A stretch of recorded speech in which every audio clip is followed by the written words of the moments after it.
Those of us who are not divorced might have a difficult time understanding how hard that experience can be. Imagine your whole world, everything you know, come crumbling before you. And for Catholics, on top of the despair, there are feelings of guilt and even confusion as to what the Church teaches. But some have come to begin to see divorce not just as a terrible experience, but as a process, a journey. Some might even say that it's a journey of hope. And that's where we begin. Divorce is hard. Everyone suffers. The spouses, the children, family and friends. It affects us all. After the legal details have been decided, there is still so much to deal with. Powerful emotions, painful questions, and trying to find healing. For Catholics, the issue of the annulment process and whether or not they can receive the sacraments can sometimes be a huge weight on their shoulders. The road ahead seems long and sometimes too difficult. Is there any hope for the future? Yes, because God is with us. There is great hope. We just watched the beginning of a DVD titled Voices of Hope, produced by divorcedcatholics.org. And we're now joined via Skype by the co-founder of divorcedcatholics.org, Lisa Duffy. Welcome, Lisa. Hello. Sitting with us here in the studio is Father Robert Folio. Father Bert is the rector at Regis College, but he has many, many years of pastoral experience. In fact, I met him while he was the pastor of one of the largest downtown parishes in Toronto, Our Lady of Lourdes. Father Bert, welcome. Good to be here, Pedro. Let me start with you, Lisa. How did you become involved in doing ministry to divorced Catholics? Well, in 1993, I went through a divorce myself, very unwillingly.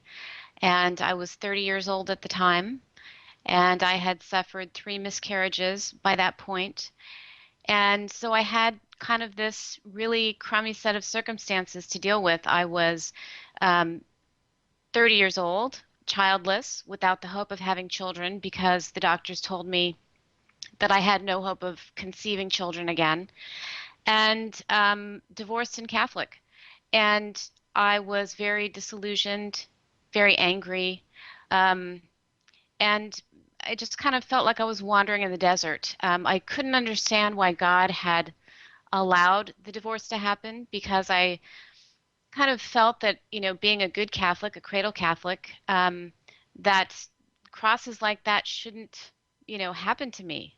I kind of felt like I was, I should have had some type of protection. So there were a lot of questions that needed to be answered for me. And in the first 2.5 years after my divorce, just trying to find my way, I just kind of began embracing the way of the world, and the culture of divorce is what I like to call it, because they're waiting for you, trying to show you all the ways to heal, which are none of the true ways to heal. So I made a lot of mistakes in those first couple of years, and I found myself in a horrible place. I was becoming very bitter. I was far away from my faith, even though I was still going to Mass. My relationship with Christ was very, very broken, and I really hated who I was becoming. So one day I just sat myself down and said, I've tried everything else. I think that the only thing that I can do now is embrace my faith and find healing through the sacraments, through my relationship with Christ. So I kind of made that my focus, and it brought such incredible healing to my life. And it really kind of opened up the door to my being able to say, okay, Lord, what do you have for me now? And 7 years after my divorce, I met the man that I'm married to today, which I call my real husband. And despite what the doctors had told me, I have 3 beautiful children that were born without complications and without a whole lot of effort. He just he just blessed me incredibly. And I took it very seriously. So I wrote the Journey of Hope program, which later became the book Divorced Catholic Now What? And I really want to make myself available to anyone who needs me for support and just helping people understand that the real healing that they're looking for is going to come through their faith. Right. Now, Father Bert, in your pastoral experience, how common is Lisa's situation in terms of the feelings that she was going through? Just too common. First of all, there's the disgrace that the divorcee feels in the eyes of their family and friends, Right. In the eyes of their children even, and then before God and before themselves. I'm a failure is what they often have to deal with, and so what Lisa spoke of her own experience is quite true. Lisa, what sort of questions do you find that people, or issues that people are struggling with that are, I mean, you mentioned some of the ones you went through, but sort of what are some specific questions that you find people need to know, or the reassurance that they need to know that you've found?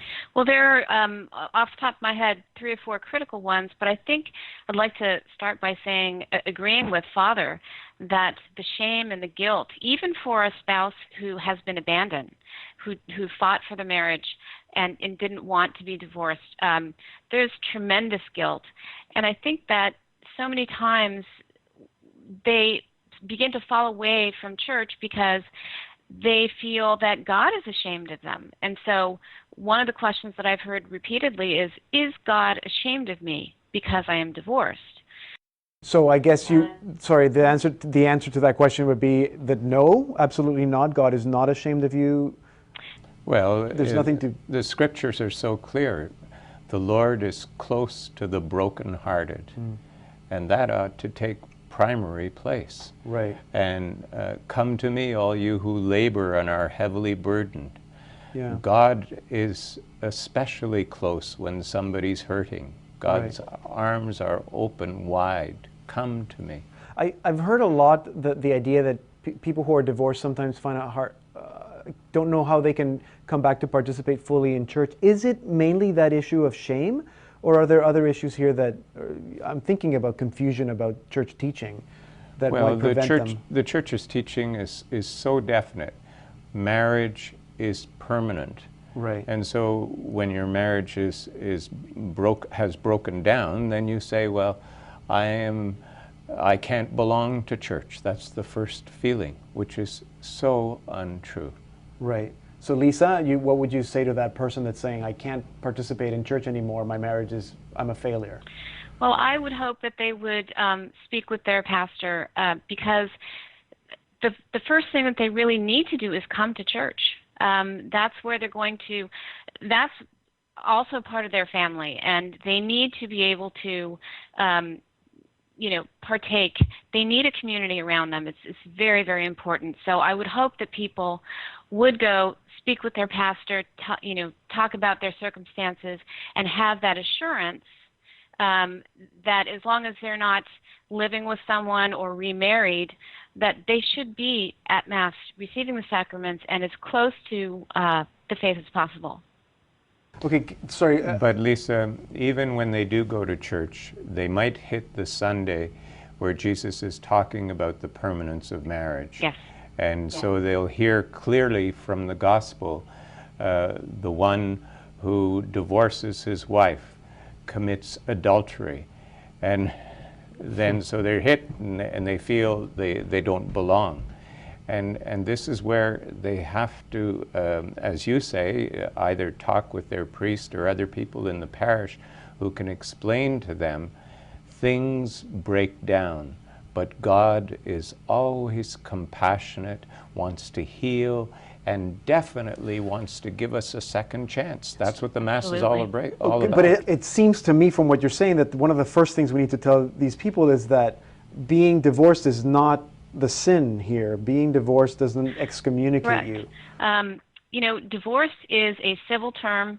It's a civil dissolution of a marriage, And the church doesn't really recognize that. I mean, the church assumes that every marriage is sacramental unless proven otherwise. So in the eyes of the church, in the eyes of God, there is still a marriage, whether or not the spouses are together or not.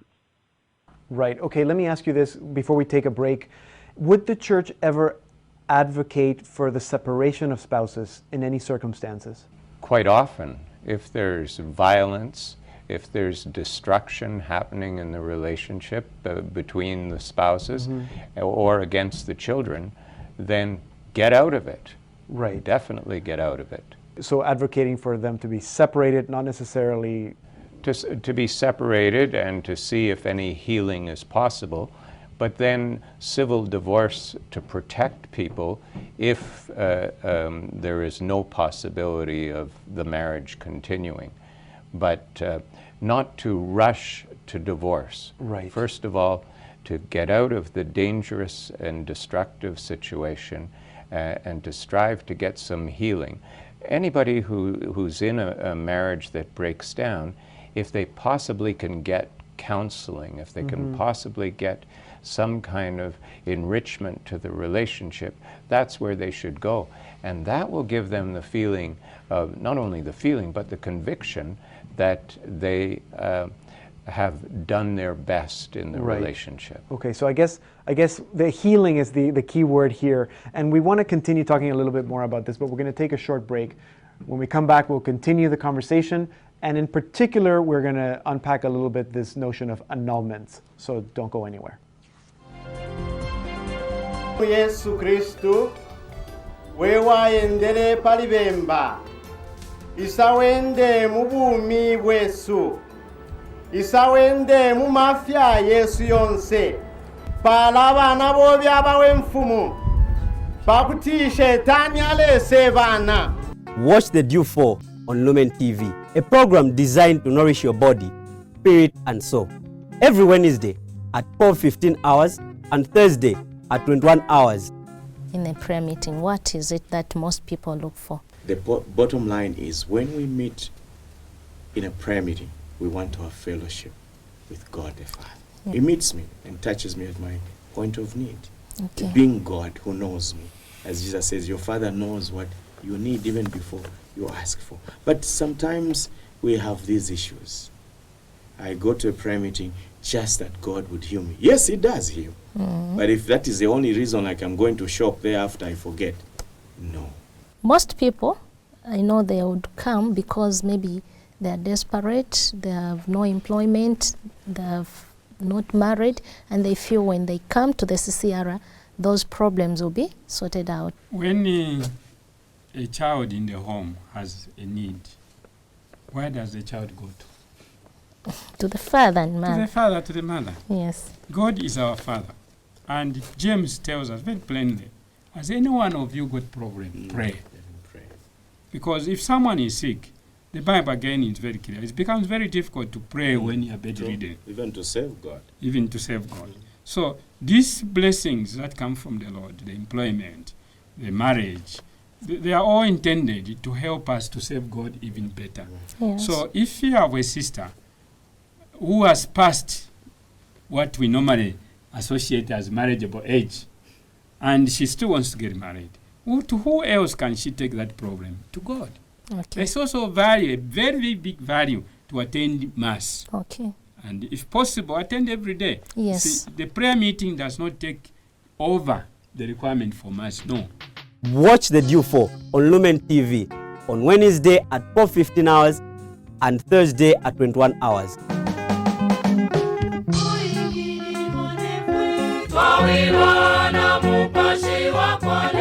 In looking back, getting healed, and I don't think I'm totally healed yet. I don't think I ever will be. There will be a spot in my heart that's always dark because of what happened. But I think in order to get there, you have to get past that anger and that hurt and that disappointment. And time does heal that. It does go away. It's okay to be sad. It's okay to be angry.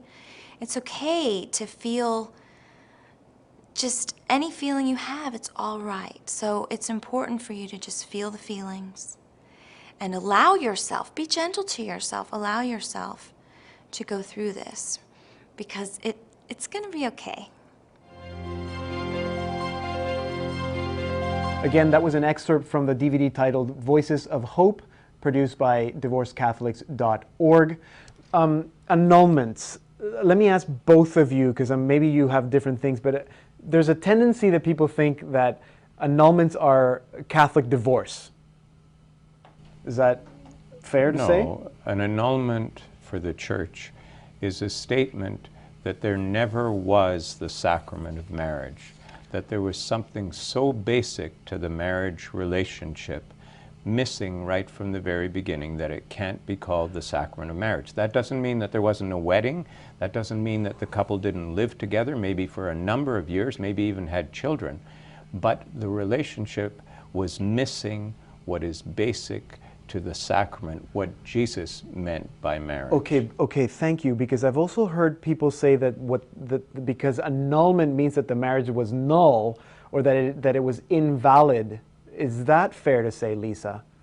Yes. You know, canon law tells us that for a sacrament to actually be a sacrament, two things must be present, matter and form. And it all must be to the specifications of canon law. Now, you can have the appearances of a sacramental marriage and not have a sacrament. As Father said, the dress, the party, the church wedding, everything. But if anything is lacking, particularly with the bride or the groom, if they're not coming to the altar with the procreative and unitive and permanent intentions, you're not going to get a sacrament, even though it looks like one. Okay, so then just to clarify, so the annulment is a sacrament ruling, basically saying that the sacrament never took place, that the sacramental nature of marriage never took place. That's correct. Yes. Yeah. As opposed to the divorce, which is a civil thing, that's a different... And it could be that, as you said, Lisa, that there is the procreative intent, that there is the unitive intent, but that the person is really not capable of it because of the way they were raised, because of the culture they live in, because of all the influences and pressures on them, that they couldn't possibly keep those intentions that they had. Okay. And so Correct. It's not the sacrament. Yeah? You know, I'd like to add, I think there is a grave misunderstanding for people who have not been through an annulment and possibly need to approach the process. They don't, and I can't blame them, but they don't want to accept that they didn't have a valid sacramental marriage. They stood at the altar, fully intending everything and fully intending to make a sacrament. And it's really very difficult to hear that possibly your ex-spouse didn't do the same. And I think that this is part of the thing that throws people off, but it is part of the healing. And it's a very cleansing healing, as I had mentioned before, to be able to sift through what happened, to sift through the details and find out where the poor choices were made and where the mistakes were made, and really kind of have that healed.